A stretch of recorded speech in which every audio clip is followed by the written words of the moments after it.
Putins Favorite. Today is September 7th, and you're on Andrei Ilarionov's channel. 2 days ago, on September 5th, Putin publicly named his favorite for the US presidential elections. At the Eastern Economic Forum session, a host asked him, "Do you have a favorite in the US presidential elections?"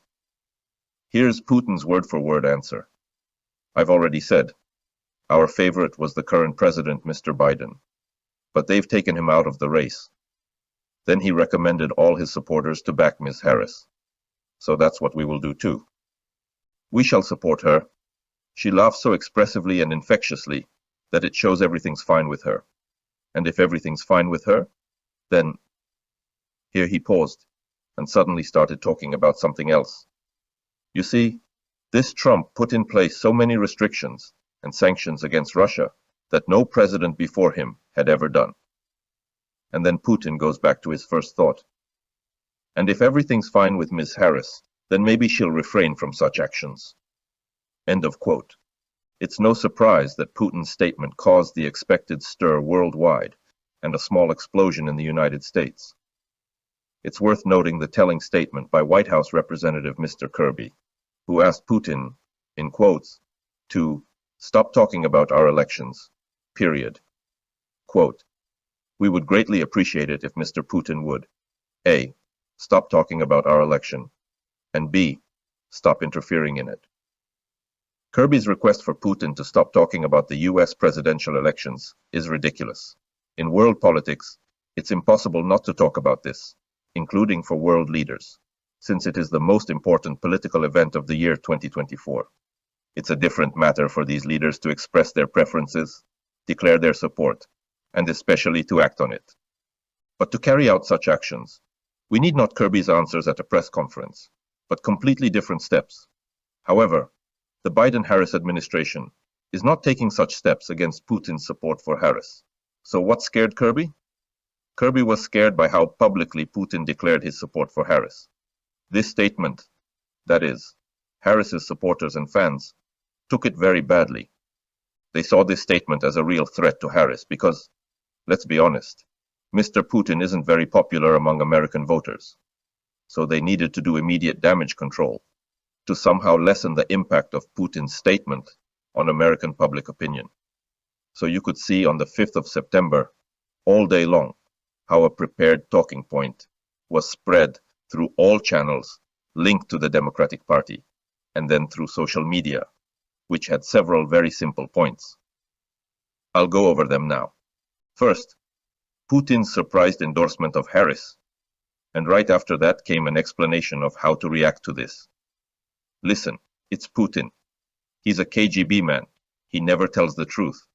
He always lies. Did you see him smiling? His words of support can't be trusted because we know who Putin really supports. Of course, he supports Trump. All these points from the simple memo could be seen, heard, observed, read in many places, in English, Russian, and of course in Ukrainian. All these English-speaking correspondents from all these TV channels, all these commentators, effortlessly cracked the cunning operation of the KGB Lieutenant Colonel on Live TV. They certainly know what Putin really thinks and who he really supports, and why he made such a statement. And they immediately, of course, explained it. Let's imagine for a second, for example, that the same Putin at the same forum, in an absolutely fantastic version, suddenly speaks up and says, "I support Trump." Let's imagine. We've never heard such a thing, so let's imagine. And what happens with all these channels, with all these journalists? Would they say, "Oh, listen, it's Putin. He's from KGB. He's being ironic. You can't trust him at all"? When he says he supports Trump, he actually supports Kamala Harris. It's clear that nothing like this would have happened if suddenly such a thing happened, and Putin would said he supports Trump. All these people would say, Putin has confessed. He has always supported Trump. Finally, he has confessed. Putin is certainly the most honest man. This KGB lieutenant colonel is telling the real truth. It's clear that the position of the Democratic Party propagandists is standard, usual, cynical, dirty, shameless propaganda. propaganda aimed at supporting Kamala. This is understandable. But what should do we, people who want to figure out what Putin really meant, what his views are, what ideas he has, who he supports, and people who, unlike these propagandists, who don't speak Russian, many of whom have never been to Russia, though they easily solve the most complex puzzles of world politics and discover what's hidden in Putin's mind while being thousands of miles away from them and never understanding him in his native language. But for us who understand a little bit about what's happening in Russia, who speak Russian a little bit, who deal with Putin's regime a bit, and even understand how it works, how should we try to figure out what Putin meant? What is his real attitude towards the candidates in the US presidential elections? For this, let's listen carefully and think about what Putin said, point by point. First, Putin confirmed the fact, frankly speaking, quite unprecedented in international relations and diplomacy, that he, Putin, has the favorite in the American presidential race. Putin: I've already said, our favorite was Mr. Biden. After all, we must admit that the United States of America is not a client structure like South Ossetia or Abkhazia, in which Putin can act as if it's his own buffet. And in general, such a statement is not quite usual. Second, Putin couldn't resist the pleasure of mocking the current US administration. He emphasized that it wasn't Biden who left on his own, but in his quotes, they took him out of the race. Third, Putin continued, Biden recommended his followers to support Ms. Harris. That's what we'll do. We'll support her. From this Putin statement, at least three conclusions follow. First, if Biden recommended it to his supporters, and Putin acts as Biden recommended, then Putin perceives himself as a Biden supporter. Those who watch this channel and read my blog have known this for a long time, but sometimes it's still nice to get confirmation of what we've been saying from the lips of one of the heroes of our materials. Second, now Putin's favorite, or more precisely, Putin's favorite woman, has become Kamala. Third, Putin added something else to all this that he hadn't said before and hadn't dared to say, we will support her. End of quote. Notice that Kirby, the White House representative, at a press conference a couple of days ago, irritatedly asked Putin not to speak publicly about American elections and not to interfere in it. On Putin stopping supporting Kamala, Kirby said nothing. Therefore, Kirby and the White House, and consequently Kamala herself and her entire team, are only irritated by the publicity of Putin's support for Harris, but not by such support itself. Fourth, Putin didn't stop there. Putin explained the second reason why he, along with the Kremlin regime, will support Kamala. The first reason was the Biden's request, and the second reason, which naturally went around the world, is Kamala's laughter. Well, let's listen to Putin himself. Quote, she laughs so expressively and infectiously. But since Harris's laughter has long become a byword for exact identification of the intellectual and moral qualities of the current US vice president, it's clear that this is a sophisticated mockery of the corresponding qualities of the US presidential candidate. Putin continues, this laughter suggests that everything is fine with her.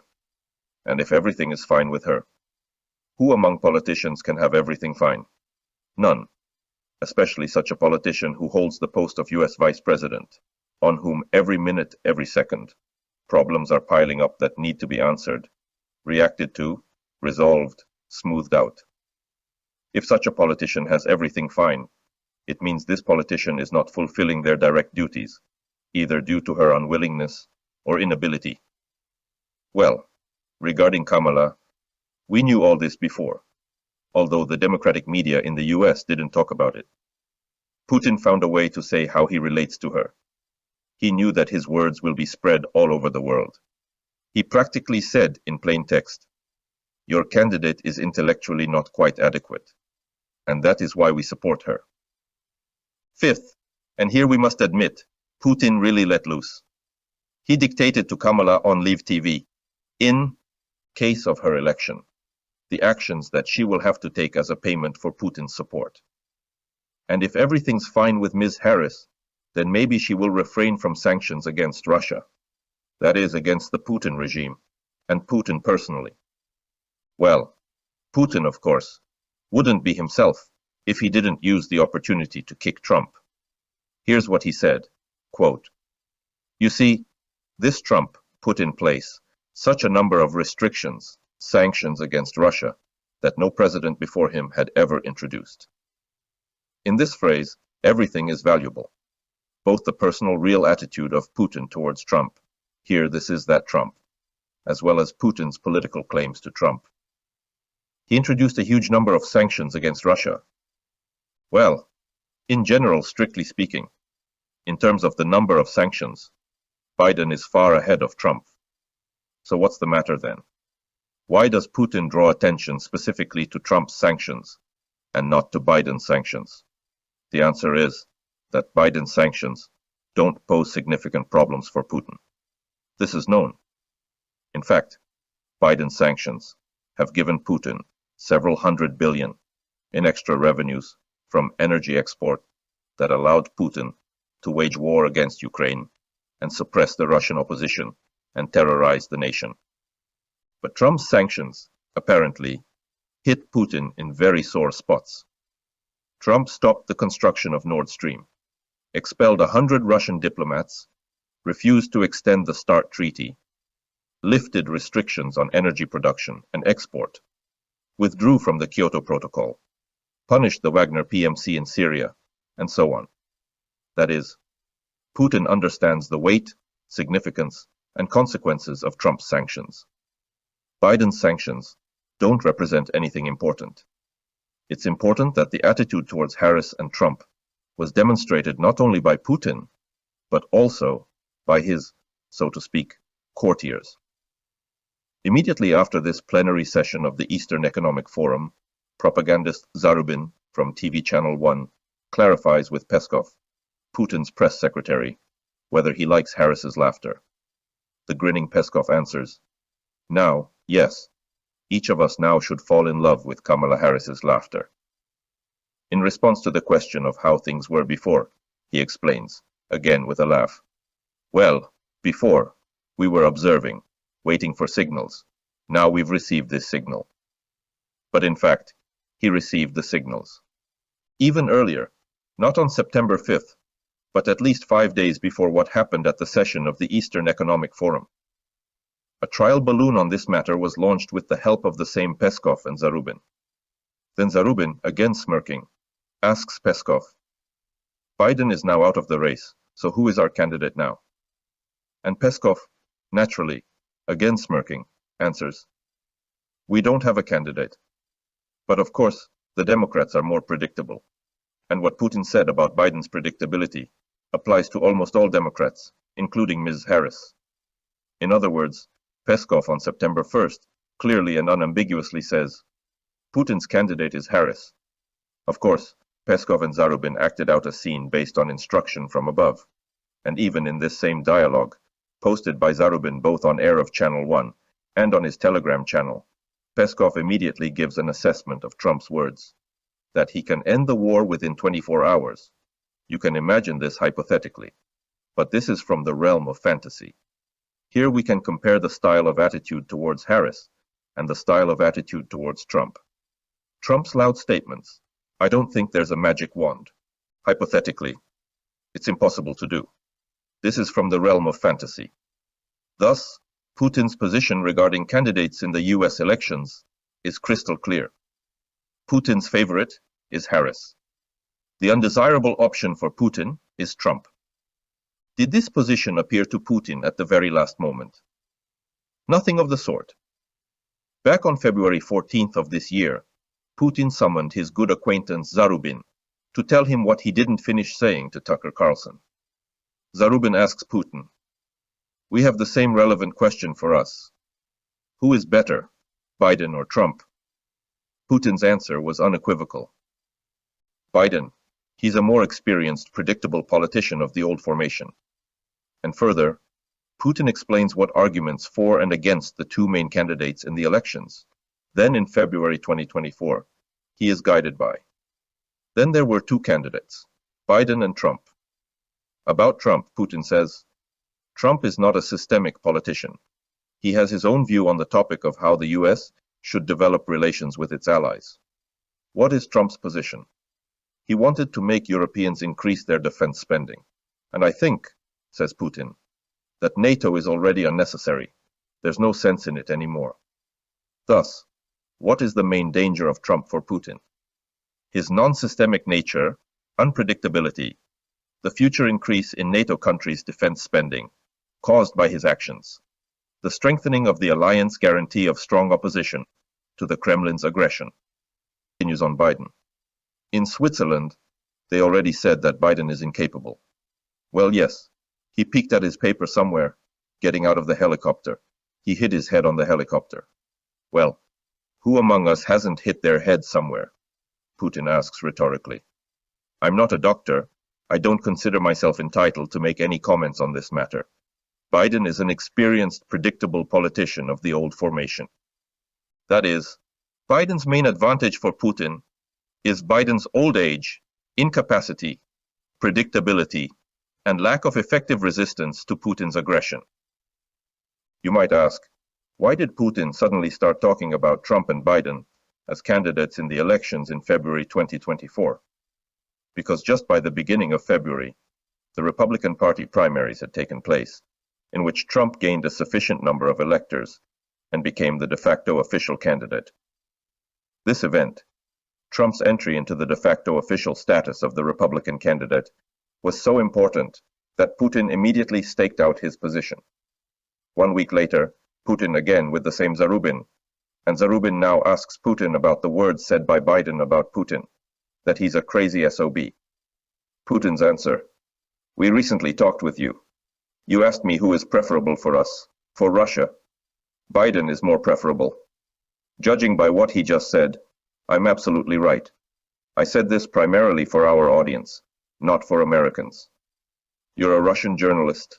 You asked me what's better for us. That's what I said then. That's what I think now. And I can repeat it again. Biden. Despite seemingly personal insults, Putin proclaims Biden as more preferable and again repeats, Biden. Another 4.5 months pass. And here already in Astana, on July 4th of this year, the same Putin and Zarubin meet again. You then said, Biden. Now it turns out that this bet turned out to be questionable because after the recent debates in the US, everyone is simply horrified by Biden. And in general, his participation in the election race is in question. Haven't your political preferences changed? Putin, as can be seen, very irritated. Nothing turned out to be questionable. What has changed? Nothing has changed. Was it unknown to us what could happen? It was known. In this sense, nothing has changed. And about watching or not watching, I saw some fragments. I have enough of my own affairs, so I don't particularly follow what's happening there, especially in media comments. Why did Putin have to address the same topic for the third time? It's all clear. Because a week before that, on June 27th, presidential debates took place, and Putin's favorite Biden seriously failed it. Putin had no answer at that moment, except to spit out some, I saw fragments, I have enough of my own affairs. Of course, he was closely following, watching, and saw his candidate failed. But what he could do, it was unclear. He was waiting for further development. And therefore, the main thing in his comments is, what has changed? Nothing has changed. Has my bet been questioned? No, it hasn't been questioned. It means nothing has changed his mind, and he continues supporting Biden. But even at this moment, Putin didn't miss the opportunity to assess Trump. A correspondent from Rossiyskaya Gazeta asks Putin, Trump has repeatedly said that he's literally ready to end the conflict in Ukraine in one day. How seriously do you take such promises? Putin. The fact that Mr. Trump declares that he is ready and wants to stop the war, we take this quite seriously. End quote. Let's think, does Putin say, I like Trump's infectious, catchy laughter? No. Or does Putin say, I don't like Trump's laughter? No. Does Putin say, Trump hits his head on the helicopter? No. Does Putin say that Trump is a politician of old school? No.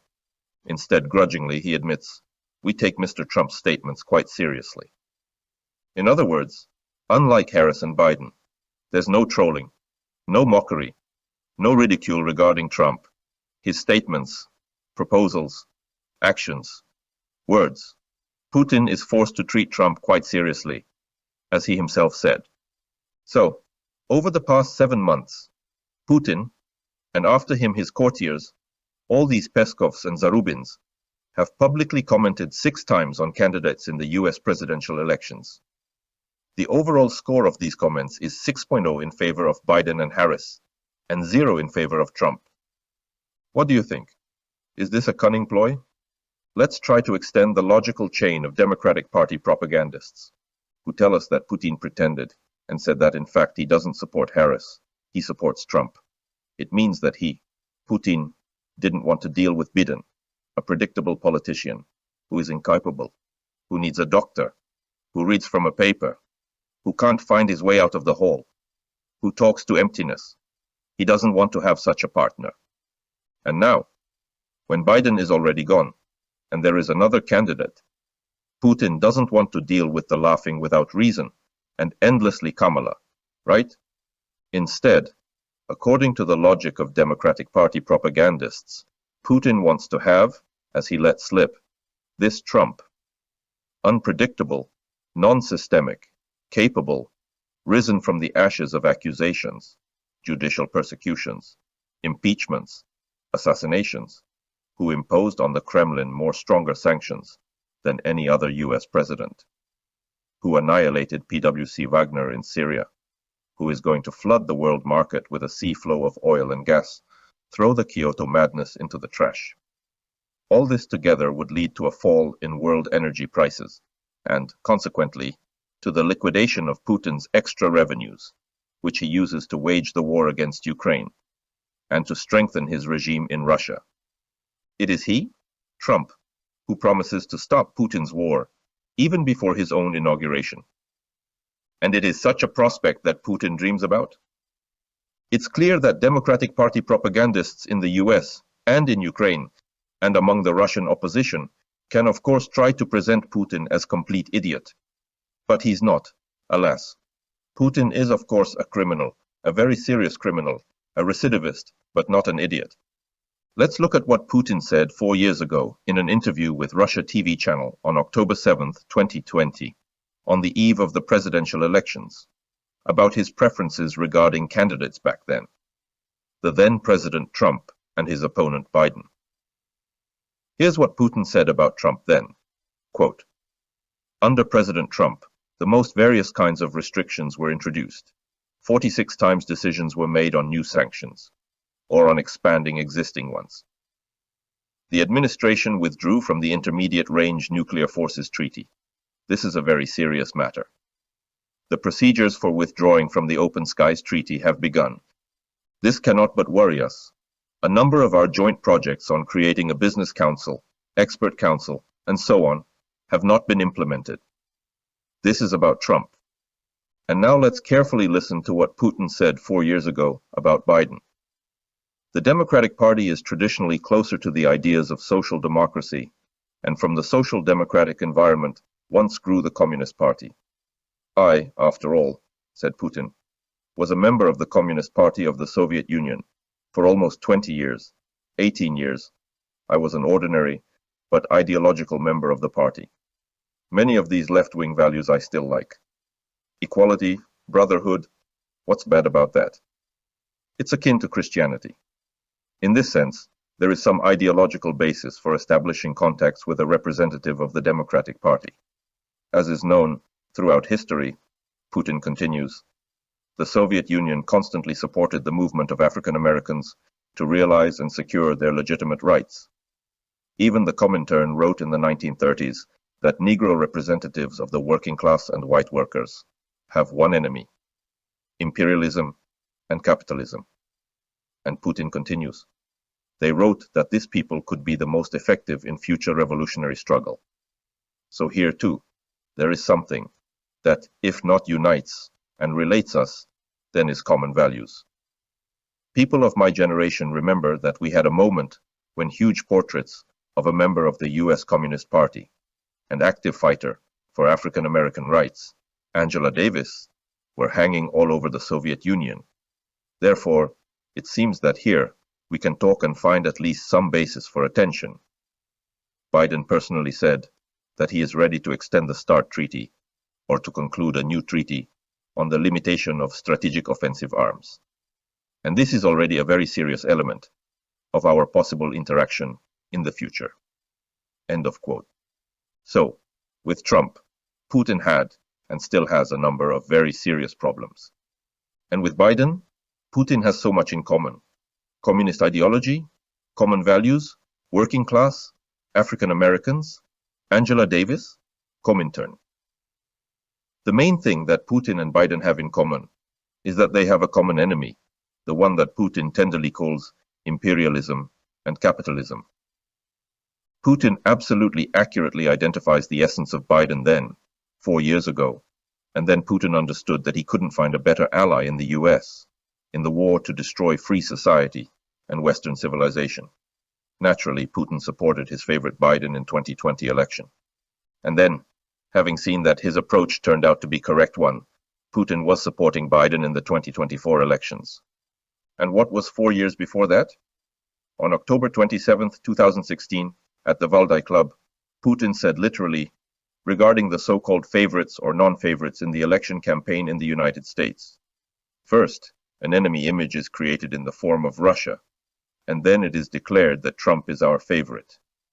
This is complete nonsense and utter rubbish. This is just a way of internal political struggle, a way of manipulating public opinion on the eve of the presidential elections in the United States itself. End of quote. Did you notice?